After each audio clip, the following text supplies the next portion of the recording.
இப்போ பார்த்தீங்கன்னா கன்னிராசிக்காரர்களுக்கு ஆகஸ்ட் மாதம் பிறக்கிறப்பே பார்த்தீங்கன்னா ராகு கேது பயிற்சி விலகிடுச்சு. அதாவது ராசிக்குள்ள இருக்கக்கூடிய கேதுவும் 7ஆம் இடத்துல இருந்த ராகும் விலகி ஒரு நல்ல ஒரு அமைப்பு கன்னிராசிக்காரர்கள் நோக்கி போய் கொண்டிருக்கிறீர்கள்.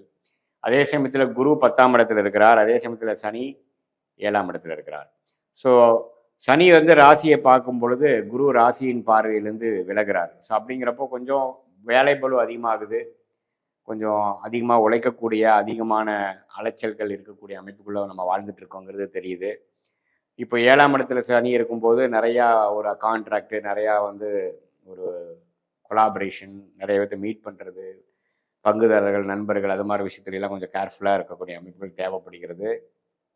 அதே சமயத்தில் ஆண்டு கிரகமாகிய ராசி அதிபதி புதனே பார்த்தீங்கன்னா 11ஆம் இடத்துல இருக்கிறார். அப்புறம் மாதத்தின் கடைசியில் 12க்கு வரார், நட்பு வீட்டுக்கு வரார், அதெல்லாம் பரவாயில்லை.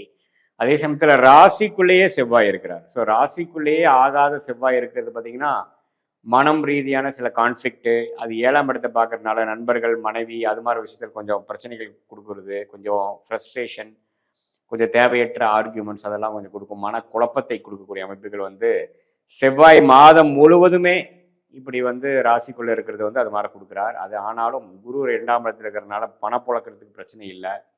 இடம் சார்ந்த விஷயங்கள், வீடு, இடம் அது மாதிரி விஷயத்துக்காக நீங்கள் வந்து ஒரு ரெஜிஸ்டர் பண்ணுறது, ஒன்று வாங்குறது, அதுக்கு பணம் அரேஞ்ச் பண்ணுறது, அது மாதிரி விஷயங்கள்லாம் அதிகமாக போகக்கூடிய ஒரு மாதமாக இந்த ஆகஸ்ட் மாதம் இருக்குது.